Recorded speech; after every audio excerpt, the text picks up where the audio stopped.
Shalom Obracha, Shakadosh Baruch Hu, Tenachem, Bracha Vetzlacha, que le bon Dieu vous donne la santé, la joie, la prospérité, Be'ezat Hashem.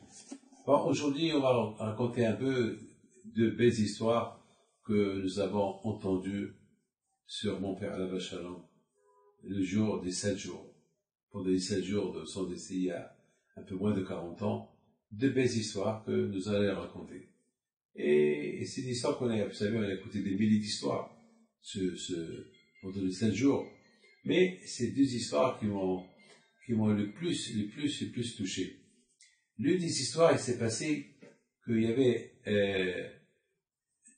pendant les 7 jours, un des élèves de mon père, Shlomo Weizmann, Alav Shalom, qu'il a dit, je voudrais vous raconter une histoire devant tout le monde.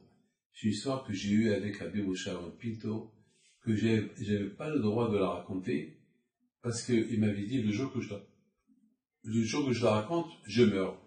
Alors j'avais peur de la raconter. Alors voilà, je vous la raconte. Alors tout le monde était curieux, de savoir qu'est-ce qu'il va raconter ce monsieur-là. Et voilà, il raconte.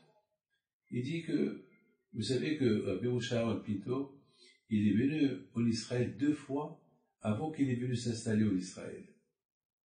Et les 2 fois qu'il est venu pour 24 heures, uniquement pour aller pèleriner Bishma Bayahai, et il est retourné au Maroc. La première fois il est venu, il a dit, il est parti pèleriner Bishma Bayahai, il a dit non, je suis venu pour rien, Bishma Bayahai n'est pas là pour me répondre. Donc il est reparti au Maroc. Il est revenu encore en Israël en 1968, un an après la guerre de 6 jours, et il est retourné encore, et là il est parti avec Shlomo Weizmann. Shlomo Weizmann est parti avec mon père et avec un voisin, M. Kadosh. Ils arrivent à Rabbi Shimon Bayahai. Mon père était content, il était heureux.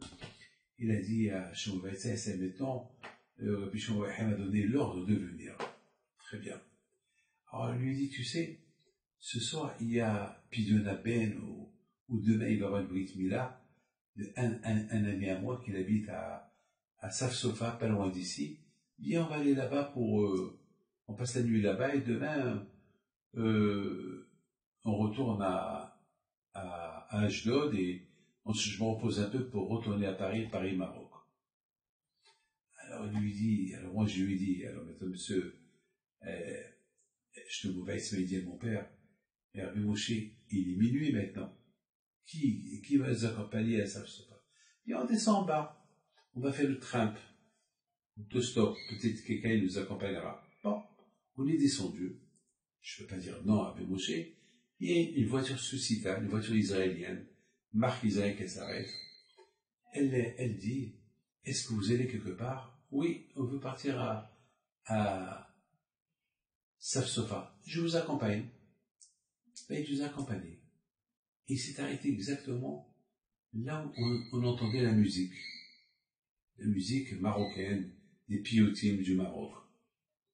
Bon, on sort de la voiture, et moi je me dirige pour ouvrir la porte de Rabbi Moshe Pinto pour qu'il descende, et Rabbi Moshe Pinto regarde le chauffeur, et on dirait qu'ils se connaissaient, et je ferme la porte de la voiture, et dès que je ferme la porte de la voiture, elle a disparu.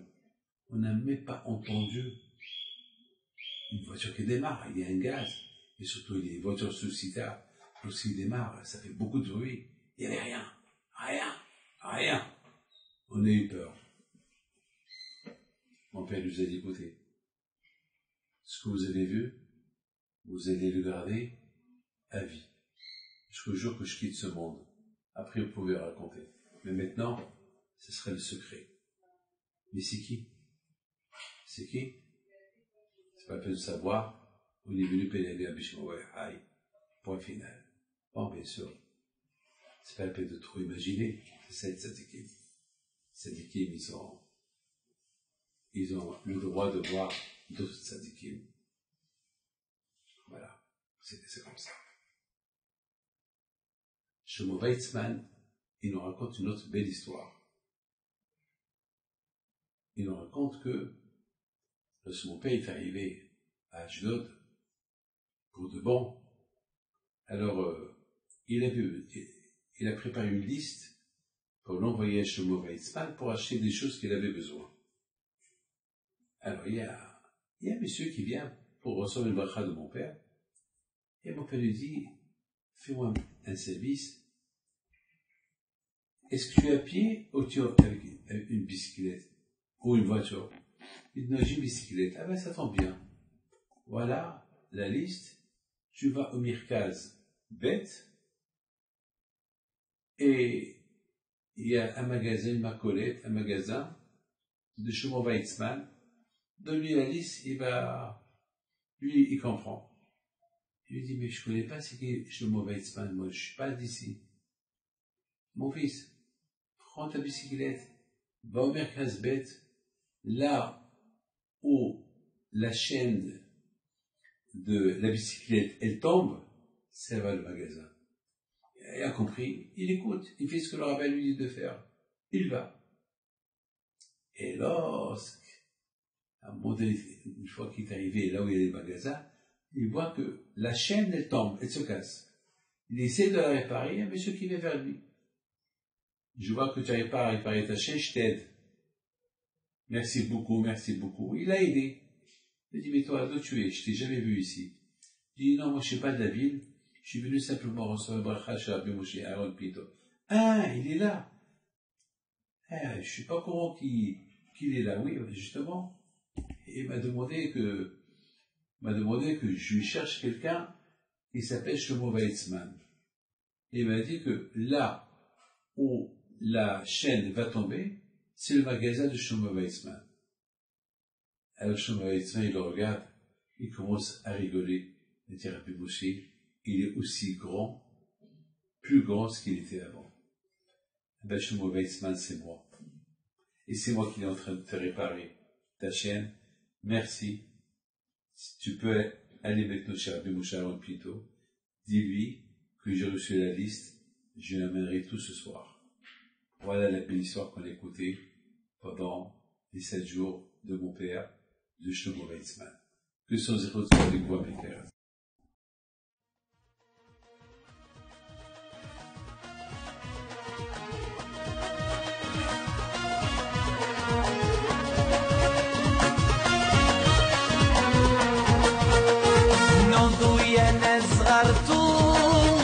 على ربيع حي بينتو وقف لنا زي